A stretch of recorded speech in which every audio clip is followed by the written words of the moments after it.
So now हम लोग आ गए हैं क्वेश्चन नंबर 9 पर। एंड अगर यहाँ पर हम लोग देखें तो हम लोग ने कब काफ़ी ज़्यादा चीज़ें जो हैं वो सॉल्व कर ली हैं, तो हमें बहुत आइडिया हो गया है कि how to solve these by inspection integrating factors. ठीक है, so let's start with again this. सबसे पहले हम लोग जो है ब्रैकेट्स को ओपन कर लेंगे ताकि हमारे पास कोई भी कंफ्यूजन का रूम ना रहे और हम लोग इसको अच्छे तरीके से सॉल्व कर सकें।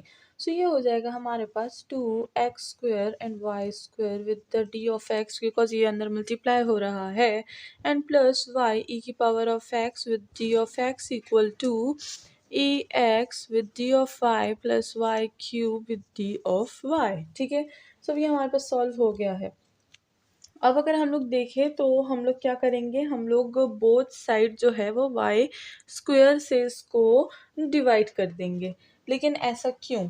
ऐसा इसीलिए ताकि जो है हमारे पास फॉर्मूला बने। ठीक है, so let's start with the formula. सबसे पहले इसको अरेंज कर लेते हैं। अरेंज किस तरह से करेंगे कि जो जो हमें लगता है कि ये आपस में जो है इंटीग्रेटिंग फैक्टर्स बनाएंगे उनको हम लोग अरेंज कर लेंगे।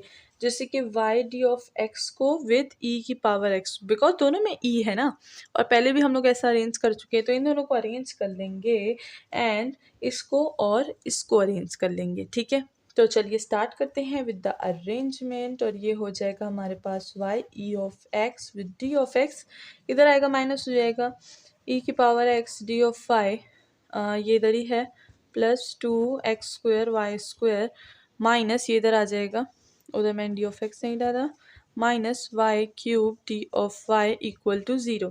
तो ये एक पेयर बन गया है और ये एक पेयर बन गया है। इसको हम पेयर तो नहीं बोल सकते, बट हमने इसको लिख दिया है तो बस पेयर ही बोलते चले, रहने दे, दिल खफा ना करें उसका, वो बोलेगा उसका पेयर है मेरा पेयर नहीं है भाई।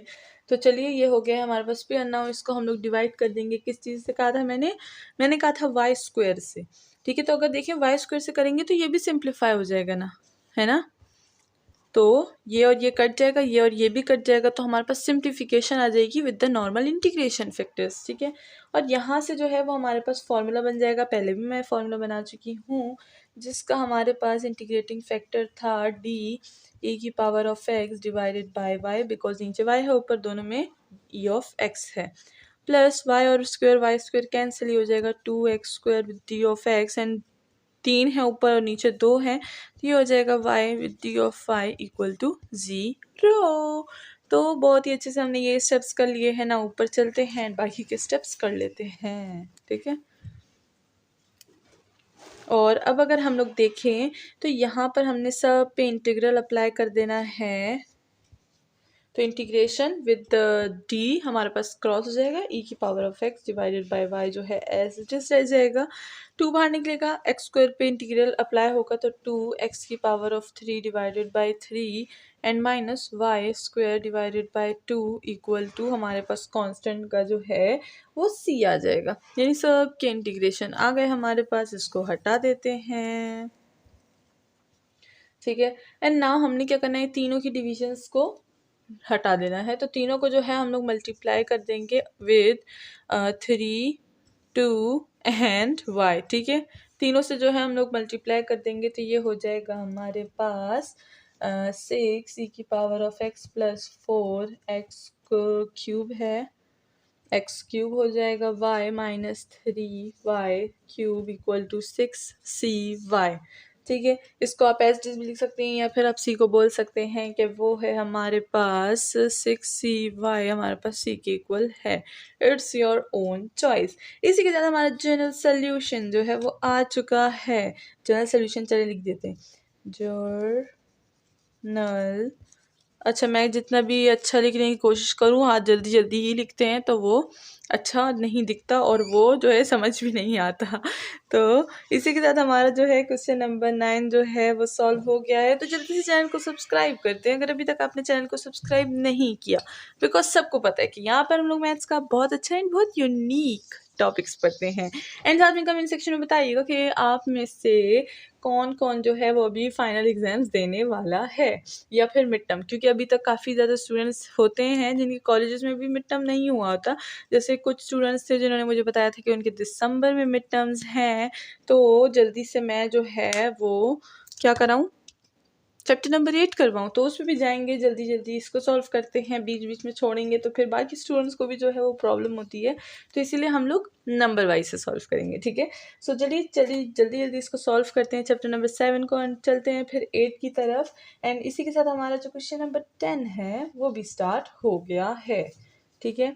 सो ये हो गया D of Y plus 1 plus X square with D of X plus X square. And now हमारे पास जो है ट्रिग्नोमेट्रिक फंक्शन आ गया है, ये पहला ट्रिग्नोमेट्रिक फंक्शन है आई थिंक सो इस एक्सरसाइज में। सो घबराने की कोई भी ज़रूरत नहीं है, बहुत ईजिली हम लोग इसको सॉल्व कर लेंगे। तो सबसे पहले तो क्या करेंगे, सबसे पहले हम लोग अगर देखें तो ये हमारे पास ट्रिग्नोमेट्रिक फंक्शन यहाँ पर आ गया है, एंड जिसके पास हमारे पास क्या है, एक्स स्क्वेयर है, ठीक है। तो अगर हम लोग इसको सॉल्व करेंगे तो यहाँ पर फिर हमारे पास क्या लगेगा, इंटीग्रेशन में इंटीग्रेशन बाय पार्ट्स, जो हम लोग यहाँ पर अफोर्ड नहीं कर सकते, बिकॉज फिर वो इंटीग्रेशन जो है काफ़ी लेंथी हो जाएगी। सो हम सिंपली क्या लेंगे, जो हमारे पास ट्रिग्नोमेट्रिक फंक्शन है उसी के साथ जो हमारे पास वेरिएबल में आएगा उसी को हम लोग डिवाइड कर देंगे, ठीक है। तो चलिए यहाँ पर मैं लिख भी देती हूँ। फिर अक्सर जो है वो स्टूडेंट्स बोलते हैं कि टीचर आपने ना नीचे स्टेटमेंट नहीं लिखी थी, जिसकी वजह से फिर हमें मार्क्स कम मिलते हैं, ठीक है। तो चलिए यहाँ पर हम लोग स्टेटमेंट लिख देते हैं, we can see the that X square है कि क्यूब है,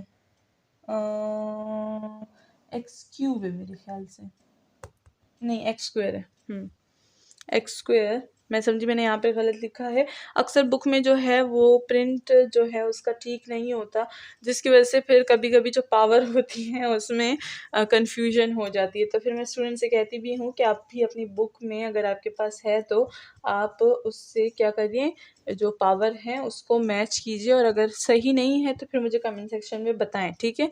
सो ये होती हैं बुक, हमारे पास कॉपी बुक्स होती हैं तो इस वजह से ये वाली चीज़ें आ जाती हैं, ठीक है। सो चलिए ये हो गया हमारे पास स्टेटमेंट, वी कैन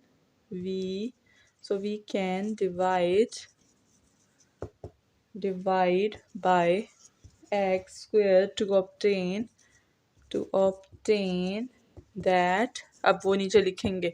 तो देखिए हमने क्या किया, हमने बोला कि यहाँ पर हमने देखा कि एक ट्रिग्नोमेट्रिक फंक्शन है, तो उसी ट्रिग्नोमेट्रिक फंक्शन को हम लोग क्या करेंगे, उसके पास जो हमारे पास एक्स स्क्वायर है उसी को हम लोग डिवीजन में डाल देंगे ताकि हमारे पास ये इजीली सॉल्व हो जाए। तो आप किसी भी स्टेटमेंट में किसी भी फॉर्म में ये लिख सकते हैं, जो मैंने यहाँ पर लिख लिया। तो वीडियो को पॉज कर लीजिए एंड इसको नोट डाउन कर लीजिए, ठीक है। चलिए नाउ आगे बढ़ते हैं। स्टेटमेंट्स, बहुत टाइम बाद मैंने स्टेटमेंट लिखी है, मैं स्टेटमेंट बिल्कुल नहीं लिखती, मेरे जितने पुराने स्टूडेंट्स हैं उनको पता होगा, आई जस्ट हेट स्टेटमेंट, मैं सिर्फ बोलती हूँ और स्टेटमेंट आप खुद लिखते हैं, ठीक है। चलिए आगे बढ़ते हैं भाई, न्यू न्यू चीज़ें सीखेंगे, अभी जो है न्यू ईयर भी आने वाला है, तो हम लोग कुछ ना कुछ जो है वो न्यू करने के लिए जो है ओथ लेंगे कि हम लोग भी कुछ न्यू करेंगे इस साल। तो चलिए यहाँ पर हमारे पास क्या है, स्टेटमेंट आ गई है, हम लोग ने इसको डिवाइड कर दिया एक्स स्क्वायर पे, इसको भी एक्स स्क्वायर पे डिवाइड कर दिया, होल ऑफ इक्वेशन। तो हमारे पास क्या आ जाएगा, हमारे पास आ जाएगा Y D of X minus X D of Y divided by X square, जैसे कि हमने बोला था। एंड इस पे भी हम लोग एक्स स्क्वायर को डिवाइड कर देंगे तो क्या हो जाएगा, इस पे डिवाइड करेंगे तो 1/x स्क्वायर बनेगा, एंड इसको डिवाइड करेंगे तो 1 बनेगा, डी ऑफ एक्स लिख देंगे, या तो इसको आप ओपन और डाउन भी कर सकते हैं, इट्स योर ओन चॉइस, ठीक है। And plus x square will cancel, तो sign of y with D of Y equal to 0 आ जाएगा, ठीक है। नाउ यहाँ पर हम लोग देख सकते हैं कि हमारे पास कौन कौन से इंटीग्रेटिंग फैक्टर्स हैं। तो अगर हम लोग इसको देखें तो ये लिस्ट में हमारे पास कौन से नंबर पे आएगा, तो जल्दी से मुझे बता दीजिए कमेंट सेक्शन में कि क्वेश्चन नंबर 10 में ये कौन से लिस्ट पे है, ठीक है। तो चलिए हम लोग अब क्या कर लेंगे, इसको जो है यहाँ पर हमने क्या किया, सही है। अब इसको जो है हम लोग दूसरे फॉर्म में भी लिख सकते हैं, इसके 2 फॉर्म हैं इस वाले के, ठीक है। या तो आप ये वाला लिख लें या तो आप ये वाला फॉर्म भी लिख सकते हैं।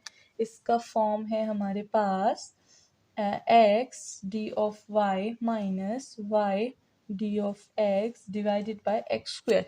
तो इन दोनों में से आप कोई भी फॉर्म यूज़ कर सकते हैं, उसका इंटीग्रल फैक्टर सेम होगा। Integral factor will be minus D Y by X, ठीक है। सो ये हो गया हमारे पास इसका इंटीग्रेटिंग फैक्टर है। अगर हम लोग इस पे इंटीग्रल अप्लाई करेंगे और इस पे भी इंटीग्रल अप्लाई करेंगे तो ये जो है हमें कौन सा इंटीग्रल फैक्टर देगा, ये हमें देगा the plus D x minus one by x. इसका भी हमारे पास एक इंटीग्रेटिंग फैक्टर बनेगा इसका। तो अगर आपको इंटीग्रेटिंग फैक्टर अभी तक बनाना नहीं आता तो जल्दी से इस पर प्रैक्टिस कीजिए ताकि आपको इंटीग्रल फैक्टर बनाना आए, ठीक है। सो ये फैक्टर जो है हमारे पास बन गया है। अगर यहाँ पर हम देखें तो एक्स को अगर यहाँ से मल्टीप्लाई कर देंगे तो ये वन बाई, यहाँ पर अगर हम लोग जो है क्या करेंगे, एक्स हो जाएगा हमारे पास और यहाँ पर भी हमारे पास x आ जाएगा। तो इसको हम लोग ऑपोजिट साइड्स में लिख सकते हैं। तो इसको हटा दीजिए और इसका इंटीग्रेटेड फैक्टर या तो आप याद कर लीजिए एंड या तो आप इसको जो है वो बना लीजिए, ठीक है।